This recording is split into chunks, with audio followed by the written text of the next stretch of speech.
Hello everyone, I am doctor Jivesh Yadav. तो अपन 2019 का जो क्वेश्चन पेपर है वो डिस्कस कर रहे थे। ठीक है, ये आपका लास्ट पार्ट है जिसमें आपका जो बचा हुआ जो क्वेश्चन है, ठीक है, उसको अपन डिस्कस करेंगे। तो आज का जो क्लास है वो स्टार्ट करते हैं। तो यहाँ पे सबसे पहला जो आपका क्वेश्चन पूछा गया है कि चरक के अनुसार निम्न में से किसका निरंतर सेवन नहीं करना चाहिए। तो देखो ऑप्शन में बता रखा है कि सर्पी, मृद्विका, आपका मूंग, ठीक है, और जो यव जो है वो जो है मेनली आपके निरंतर सेवन में आता है। लेकिन जो आपका जो जई जो है यानी कि आपका जो यवक जो होता है वो निरंतर असेवनी के अंतर्गत आता है। तो यहाँ पे आपका पहला ही ऑप्शन जो है वो यहाँ पे आपका करेक्ट जाता है। ठीक है, देन नेक्स्ट क्वेश्चन की ओर आगे बढ़ते हैं। तो यहाँ पे आपका नेक्स्ट क्वेश्चन है, बोला गया है कि निम्न में से किसका ग्रहण अक प्रत्याहार में नहीं होता है। तो ये जो क्वेश्चन है वो आपका संस्कृत का क्वेश्चन है। ठीक है, तो आपका जो अक प्रत्याहार में नहीं है तो वो आपका वह है, ठीक है, जो आपके अक प्रत्याहार में नहीं है, इसको आपको याद रखना है। ठीक है, प्रत्याहार वाला टॉपिक से क्वेश्चन उठा है। ठीक है, देन अपन नेक्स्ट क्वेश्चन की ओर अपन आगे बढ़ते हैं।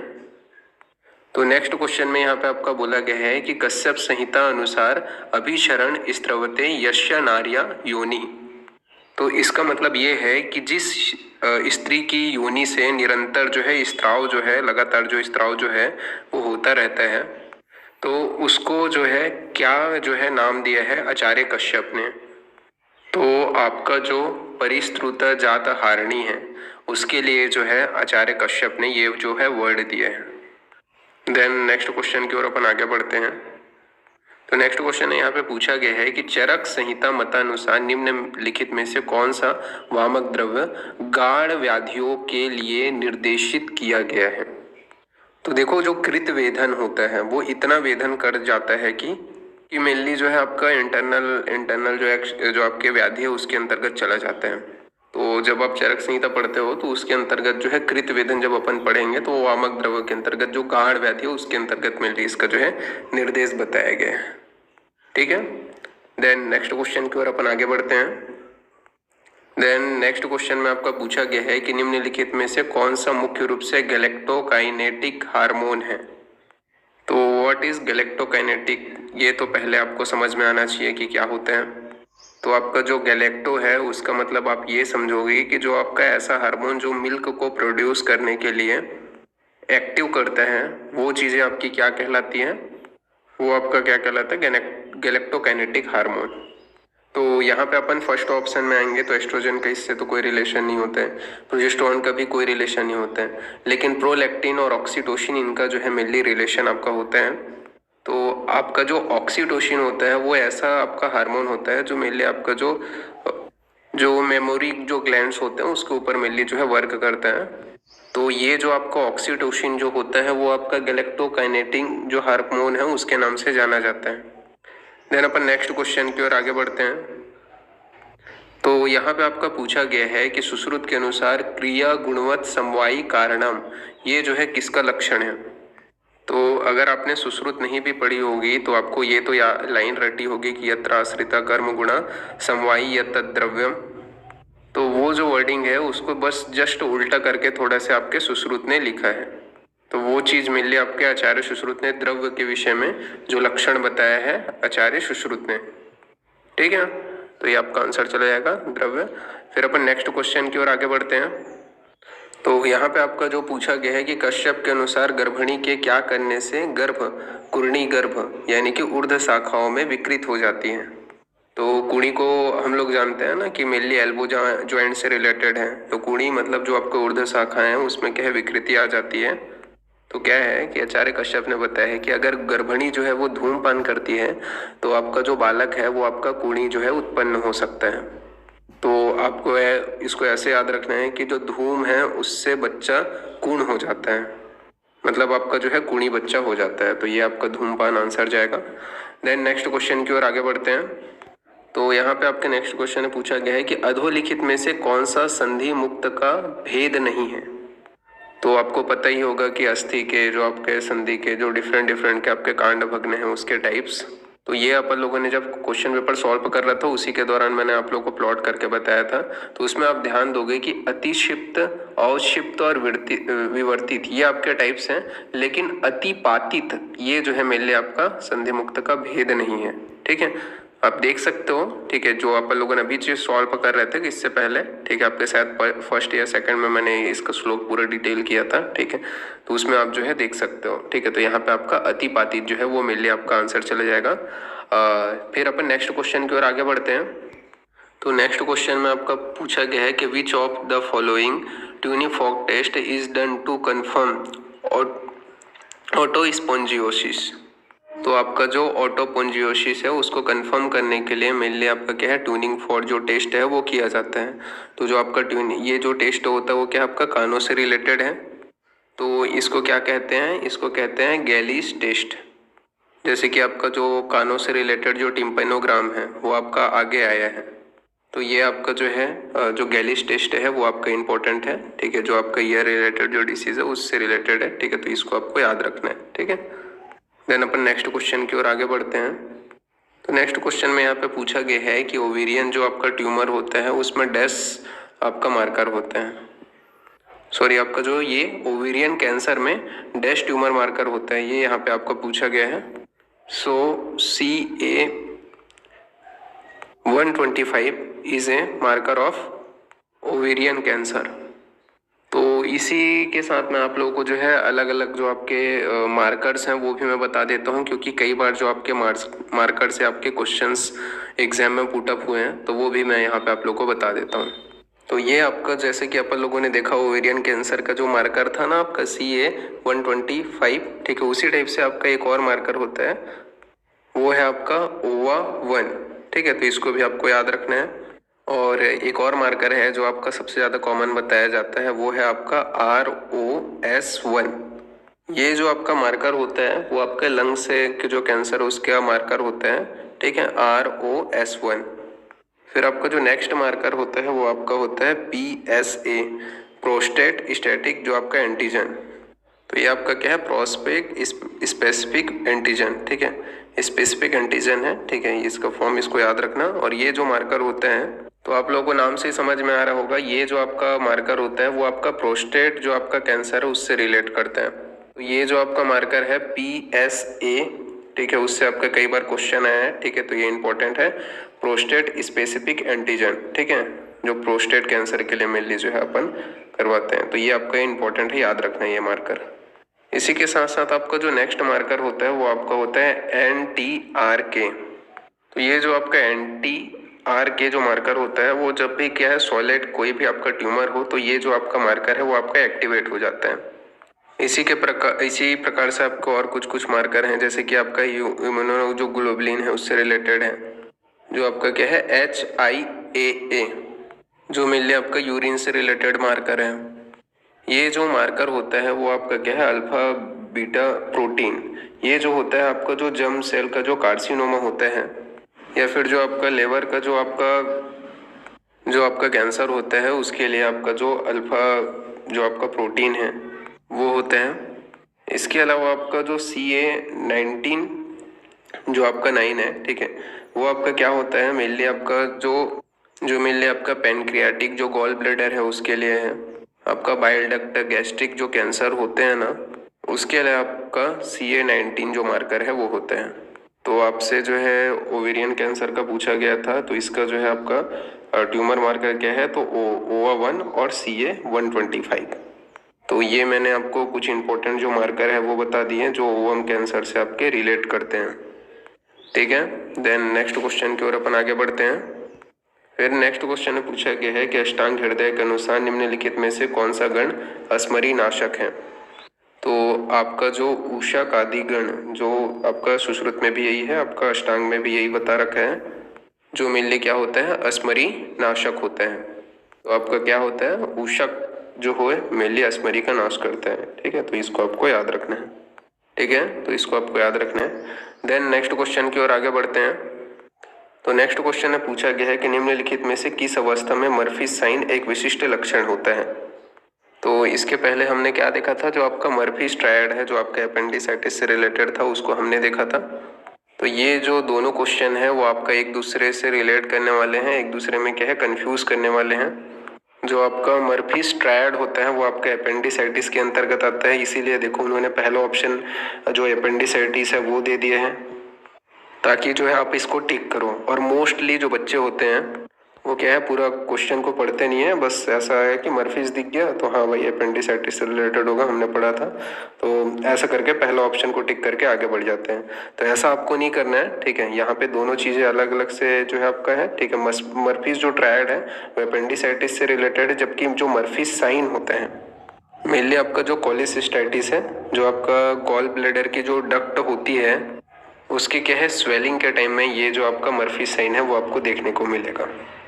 इस साइन में एक्चुअली में क्या होता है, तो जब आप पाल्पिटेशन करोगे तो जो पेशेंट है उसको पेन होते हैं, तो उसकी वजह से जो आपका जो पेशेंट है वो क्या है कि कैच ब्रीथिंग लाइक का जो रेस्पिरेशन है वो आपका करता है, तो वो क्या है आपका एक्यूट कोलिसिस्टाइटिस में इस टाइप का आपको जो मर्फी साइन है वो आपको देखने को मिलेगा, ठीक है। देन नेक्स्ट क्वेश्चन की ओर आगे बढ़ते हैं। तो यहाँ पे आपका नेक्स्ट क्वेश्चन पूछा गया है कि अष्टांग संग्रह के अनुसार प्रत्यतः रोदना ज्वर निम्नोक्त किसका रोग का जो है किस रोग का पूर्व रूप है। तो हम ये चीज देखते हैं कि जब क्या है जो बच्चा है वो ग्रह के बाधा से ग्रसित होता है, तो एक लाइन जो है लिखी हुई आती है वहां पे जो आपका सुश्रुत संहिता में, इवन आपके अष्टांग संग्रह के अंतर्गत भी। तो अगर आपने अष्टांग संग्रह नहीं भी पढ़ी हो तो सुश्रुत में भी ये लिखा हुआ आता है कि प्रत्यतः रोदना ज्वरा, यह जो होता है आपका ग्रह से जो आविष्ट जो बालक होते हैं उसके मेनली लक्षण होते हैं। तो यहाँ पे आपका जो आंसर जाता है वो आपका ग्रह बाधा जाता है, ठीक है। देन नेक्स्ट क्वेश्चन की ओर अपन आगे बढ़ते हैं। तो यहाँ पे नेक्स्ट में पूछा गया है कि सेंट्रल टेंडेंसी की गणना प्रक्रिया हेतु डाटा को परिणाम क्रम में रखना, मतलब जो आपका असेंडिंग एंड डिसेंडिंग जो आपका मॉडल है उसके अंतर्गत अरेंज करना, ये निम्नांकित में से किसके लिए आवश्यक है। तो पहले तो आपको ये पता होना चाहिए कि आप लोगों को जो सेंट्रल टेंडेंसी के टेस्ट कौन से हैं। तो जो आपका मीन, मीडिया एंड मोड ये मेनली आपका होता है, जो वेरिएबल है वो होता ही नहीं है। तो यहाँ पे आपका जो एक ऑप्शन है डी वाला वो तो यहाँ पे आपका गलत हो गया। फिर आप लोग को पता है कि मीन कैसे निकाला जाता है, जो आपका असेंडिंग डिसेंडिंग जब ऑर्डर में हम जमाते हैं तो जो आपका जो बीच की जो पोजीशन होती है वो आपका मीडियन के लिए आती है, इस वजह से आपका जो मीडियन के प्रति यहाँ पे आपका आंसर जाता है, ठीक है। ये क्लियर है, ठीक है।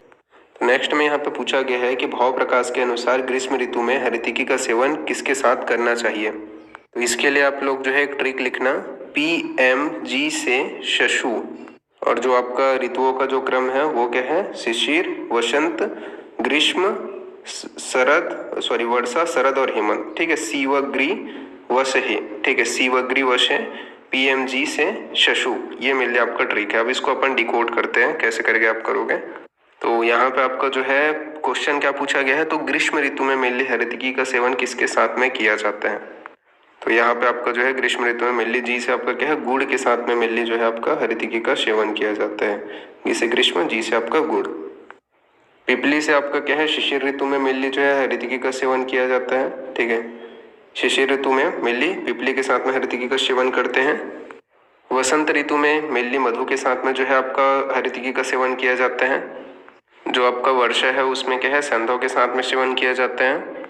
हेमंत ऋतु में क्या है शुंठी के साथ में सेवन किया जाता है, और शर्करा के साथ में मेनली शरद ऋतु में सेवन किया जाता है। तो ये आपका जो है डिकोडेशन हो गया, इसको आपको याद रखना है, ऋतु हरितकी में बहुत इंपॉर्टेंट है, ठीक है। तो देन नेक्स्ट क्वेश्चन की ओर अपन आगे बढ़ते हैं। देन नेक्स्ट क्वेश्चन में यहाँ पे बोला गया है निम्नलिखित में से किस औषधि का प्रयोग कल्क के लिए पंचतिक्त पंच प्रशीतिक वस्ती के लिए निर्माण में किया जाता है। तो देखो ये आपका पंचतिक्त पंच प्राशतिक जो आपका वस्ती है उसका कोटेशन मैंने यहाँ पे आपका प्लॉट कर दिया है। तो यहाँ पे आपका पटोल निम्ब, भूनिम्ब, रासना, सप्तचा, अम्बसार, चत्वारा प्रशतो एको, घृतात सरसप कल्किता। तो यहाँ पे आपका सरसों के द्वारा मेनली इसका कल्क बनाया जाता है। तो यहाँ पे आपका जो आंसर है वो क्या जाता है, तो ये आपका सरसों यहाँ पे जाता है, ठीक है। तो यहाँ पे आपका आंसर हो गया। देन अपन नेक्स्ट क्वेश्चन की ओर आगे बढ़ते हैं। तो नेक्स्ट क्वेश्चन में यहाँ पे आपका बोला गया है कि भ्रूण में सबसे पहले कौन सा साइनस विकसित होता है। तो सबसे पहले जो है उसमें मैक्सिलरी जो साइनस है वो डेवलप होता है। तो सबसे पहले आपका क्या आता है, मैक्स आता है। तो जो आपका मैक्सिलरी साइनस है वो मेनली डेवलप होते हैं, ठीक है। देन नेक्स्ट क्वेश्चन में पहुंचते हैं। तो यहाँ पे आपका पूछा गया है कि सिद्धांत निदान पुस्तक किसने लिखी है। तो आचार्य जो गणनाथ सेन, सिद्धांतों की गणना, इस तरीके से आपको इसको याद रखना है। तो सिद्धांत निदान, ठीक है। तो आपका सिद्धांतों की गणना किसने लिखी है, गणनाथ सेन ने, ठीक है। सिद्धांत निदान पुस्तक किसने लिखा है, तो गणनाथ सेन, इसको आपको याद रखना है। देन नेक्स्ट क्वेश्चन की ओर आगे बढ़ते हैं। तो नेक्स्ट क्वेश्चन में पूछा गया है कि आचार्य चरक के अनुसार स्नायु का निर्माण किसके द्वारा होता है।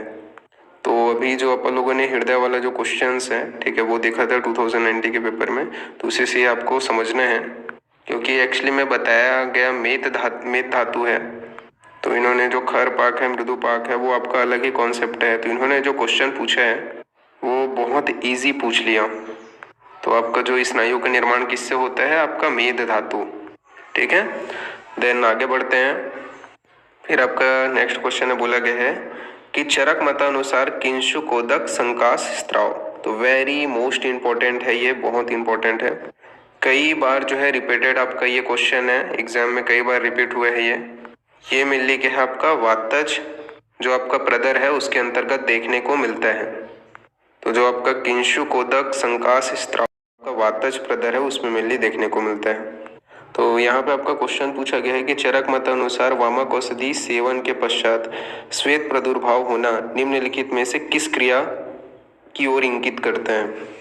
तो देखो यहाँ पे जब भी वमन औषधि दी जाती है तो क्या है, मुहूर्त भर जो है प्रतीक्षा करना चाहिए जब तक कि उसका जो है वेग नहीं आ जाता है। तो आपका जो एक मुहूर्त तक प्रतीक्षा करने का जो उल्लेख है वो आपके आचार्य चरक करते हैं। फिर बताते हैं कि अगर स्वेद का प्रादुर्भाव हो चुका है तो मेनली ये समझना चाहिए कि जो दोष जो है वो विलयन होना उसका स्टार्ट हो गया अपने स्थान से।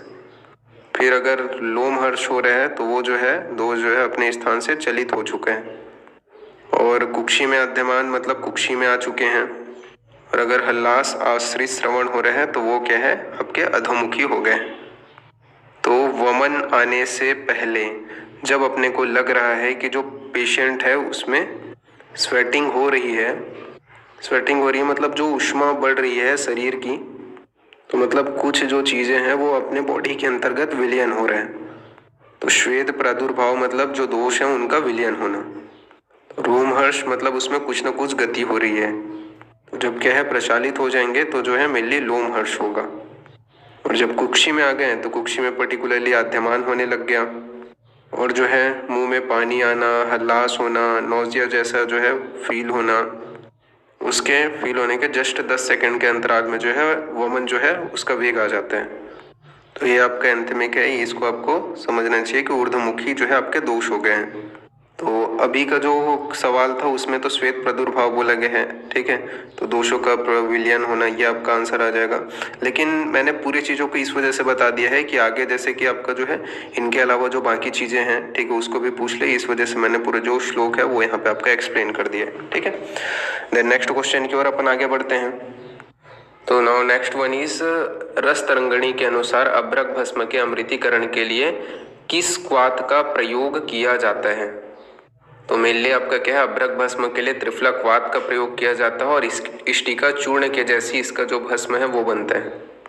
तो यहाँ पे आपका जो है अमृतीकरण क्या होता है, तो भस्म का निर्माण करना होता है, ठीक है। तो इसमें अपन क्या करते हैं, अभ्रक भस्म के अमृतीकरण के लिए मेनली किसका प्रयोग किया जाता है, तो आपका त्रिफला क्वाथ का प्रयोग किया जाता है, ठीक है। देन नेक्स्ट क्वेश्चन की ओर अपन आगे बढ़ते हैं।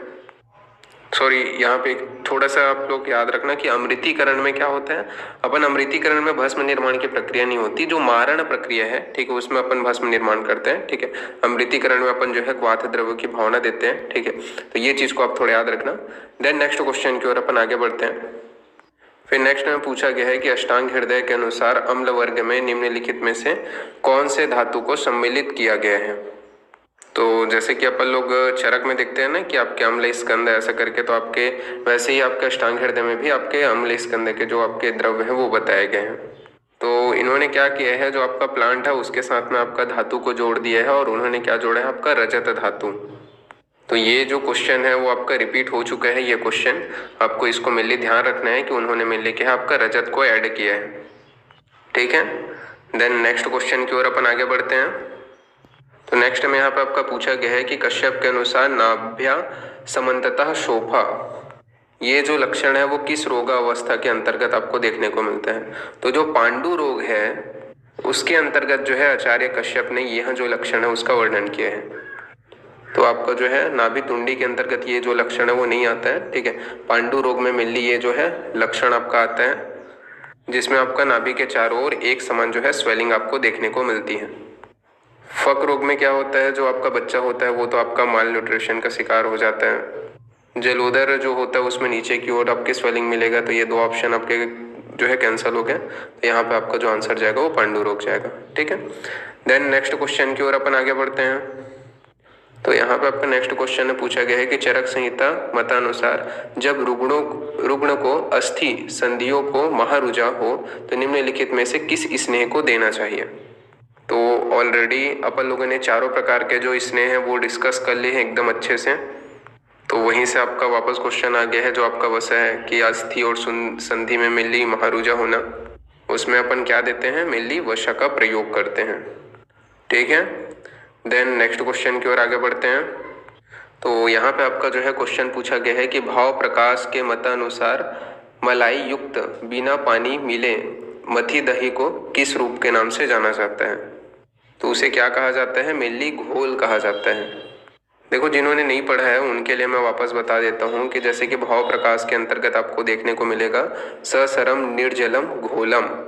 तो ये जो लाइन मैं बोल रहा हूँ उसको आपको याद रखना है, ससरम निर्जलम घोलम, मतलब आपका सर किसके साथ, मलाई के साथ, बिना जल के जो चीज़ बनाई जाती है, जो घोड़ दिया जाता है, तो उसको क्या कहा जाता है, उसको मेनली घोल कहा जाता है।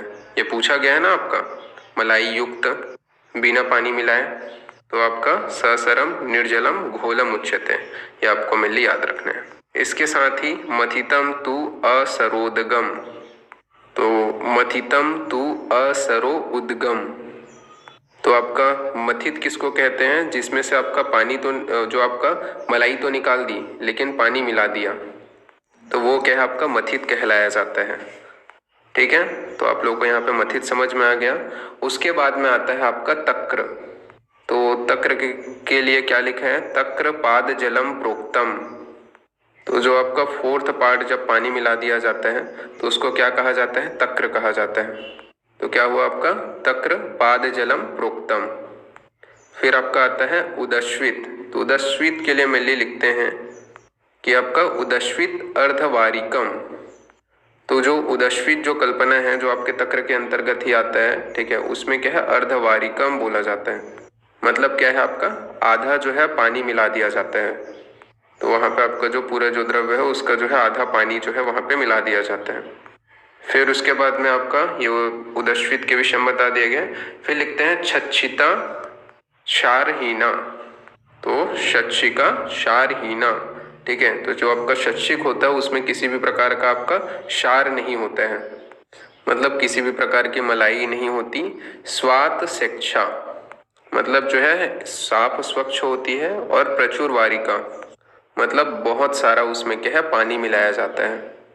तो ये जो आपका 5 प्रकार के जो तक्र है उसका जो उल्लेख है वो आचार्य भाव प्रकाश जी करते हैं। तो किसको घोल, किसको मथित, किसको तक्र, किसको छच्छिता, ठीक है, ये बोला जाता है, उसके बारे में हमने यहाँ पे देख लिया। तो 5 चीज़ें मैंने यहाँ पे आप लोग को क्लियर कर दिए हैं। तो आई होप ये जो क्वेश्चन है आप लोग को समझ में आ गया होगा, ठीक है। तो यहाँ पे आपका जो आंसर है वो घोल चला जाएगा, ठीक है। देन अपन नेक्स्ट क्वेश्चन की ओर आगे बढ़ते हैं। तो नेक्स्ट क्वेश्चन में आपका पूछा गया है कि लट लकार का अर्थ क्या होता है। तो जो लट लकार होता है वो मेनली वर्तमान काल के लिए आपका प्रयोग किया जाता है। तो ये तो बहुत इजी क्वेश्चन है, ये क्वेश्चन तो आप लोगों को समझ में आ ही गया होगा देखते ही आप लोगों को।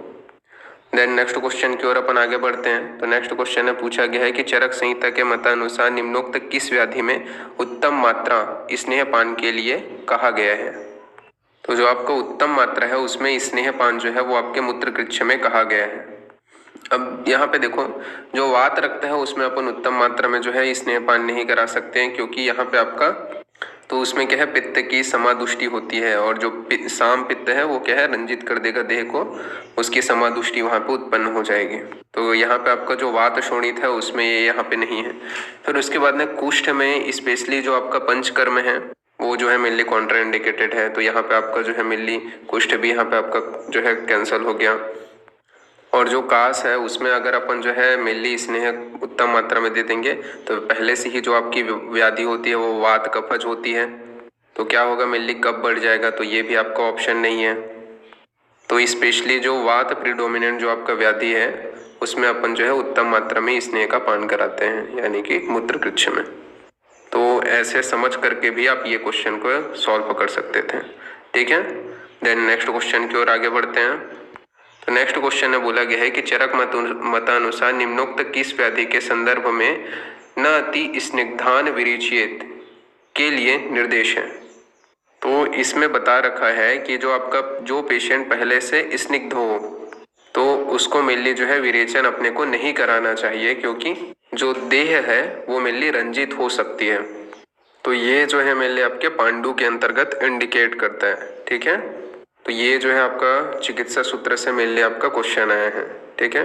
देन आगे बढ़ते हैं। तो नेक्स्ट क्वेश्चन में यहाँ पे आपका पूछा गया है कि सुश्रुत के अनुसार रक्त स्त्राव रोकने हेतु निम्नोक्त कौन सा संकोचित सिरा के लिए उत्तरदायी है। तो आई थिंक जब 2020 का अपन क्वेश्चन पेपर सॉल्व कर रहे थे तो उसमें भी आपका दहन से आपका क्वेश्चन आया हुआ था, तो उस टाइम भी अपन लोगों ने डिस्कस किया था। आचार्य जो सुश्रुत जी हैं वो मेनली रक्त को रोकने के मेनली 4 उपाय को बताते हैं। वो 4 उपाय कौन से हैं, तो संधान, स्कंधन और पाचन तथा दहन। तो ये मेनली आपके जो 4 उपाय हैं, संधान, स्कंधन और पाचन तथा दहन, इसको आचार्य सुश्रुत जी बताते हैं। तो इसमें जो आपका व्रण है, जब आपका क्या है कसाय जो चीजें हैं उसका आपका किया जाता है तो उसे अपन क्या कहते हैं, संधान कहते हैं। तो जब अपन क्या है स्कंधन करते हैं, जो स्कंधन की प्रक्रिया जब करते हैं तो मेनली जो शीतल द्रव्य है उसके द्वारा किया जाता है। तो ये भी आपका पूछ सकता है कि कसाय से आपका क्या किया जाता है, संधान किया जाता है, शीतल द्रव्य से आपका क्या किया जाता है, स्कंधन किया जाता है। तो जब अपने को क्या है जो पाचन करना होता है तो उसके दौरान अपन भस्म का प्रयोग करके तो दहन जो मेनली क्रिया करते हैं, मतलब जो आपका भस्म लगा करके वहां पे आपका जो रक्त है वो पाचित हो जाता है, इस वजह से उसे पाचन कहा जाता है। तो यहाँ पे आपका जो है दाह मतलब ये होता है कि जो जहाँ पे आपका कॉटराइजेशन मेनली कर देते हैं, तो इसमें अपन क्या करते हैं, मेनली जो सीरा का मुख है वो ही वहाँ पे आपका जला दिया जाता है। तो इससे क्या होता है, जो सीरा है वो पर्टिकुलर स्पेस पे आपका संकुचित हो जाती है और वो आपका ब्लाइंड स्पॉट बना लेता है। तो जो सीरा है उसको संकुचित करता है। तो ये आपका पूछा गया क्वेश्चन है, ठीक है, जो मेनली आपके रक्त स्त्राव को रोकने के लिए प्रयोग किया जाता है। तो यहाँ पे आपका क्वेश्चन पूछा गया था कि रक्त स्त्राव को रोकने के लिए निम्न में से कौन सा संकोचीय जो सीरा है वो उत्तरदायी होता है। तो वो क्या है आपका दह कर्म होता है, ठीक है, क्लियर। देन नेक्स्ट क्वेश्चन की ओर अपन आगे बढ़ते हैं। तो जो आपका नेक्स्ट क्वेश्चन है उसमें यहाँ पे बोला गया है कि सुश्रुत संहिता पर न्याय चंद्रिका जो आपके टीका है वो किसने लिखी है। तो जब आप 2021 का मेरा क्वेश्चन पेपर मैंने जो सॉल्व करके डाला है वो अगर आप देखोगे तो उसके अंतर्गत मैंने जितने भी आपके सुश्रुत संहिता के अंतर्गत जो जो टीकाएं की गई हैं उनको वहाँ पे मैंने पूरे डिटेलिंग से आपको बताया है। तो वहाँ पे आप वापस उसे दे सकते हो, ठीक है। जैसे मैंने वहाँ पे बताया था इसका कोड की गया दास कहाँ गया था, न्याय लेने, ठीक है। तो जो आपका सुश्रुत संहिता पर मेनली न्याय चंद्रिका किसने लिखी है, गया दास ने लिखी है। तो ये भी आपका डायरेक्ट क्वेश्चन था, ठीक है। देन नेक्स्ट क्वेश्चन की ओर आगे बढ़ते हैं। तो यहाँ पे आपका बोला गया है कि निम्नलिखित में से कौन सा लहसुन का वैज्ञानिक नाम है। तो जो आपका एलियम सटाइवा है, ठीक है, एलिवम सटाइवम मेनली लहसुन को कहते हैं। जो आपका एलिवा सेपा है वो मेनली प्याज को कहा जाता है। तो ये समझ में आ गया होगा आप लोगों को कि एलिवम सटाइवम मेनली लहसुन के लिए और एलिवम सीपा मेनली प्याज के लिए प्रयोग किया जाता है। देन नेक्स्ट क्वेश्चन की ओर आगे बढ़ते हैं। तो यहाँ पे आपका पूछा गया है कि भाव प्रकाश निघट्टू के अनुसार जो कुलत्थ है, कुल्थी है, उसकी कामुकता क्या है। तो यहाँ पे अपन लोग ये तो जानते हैं कि जो आपका जो कुल्थी होती है वो मेनली आपके अस्मरी के अंतर्गत दिया जाने वाला मेनली दाल है, और जो आपके भाव प्रकाश हैं उन्होंने भी इसे अस्मरिघ्न बताया है। तो कुल्थी को स्पेशली आपको याद रखना है, ठीक है। ये अकेली ऐसी स्पेसिफिक दाल है जिसको अस्मरी को नाश करने के लिए प्रयोग में लिया जाता है। बाकी लोग कई क्या करते हैं, जो आपका असमरी है उसमें बिल्कुल दाल ही बंद कर देते हैं, तो लेकिन आपका जो कुल्थी की जो दाल है वो उसको उसमें आपका इंडिकेटेड की जाती है। ठीक है, तो इसको आपको मेनली याद रखना है।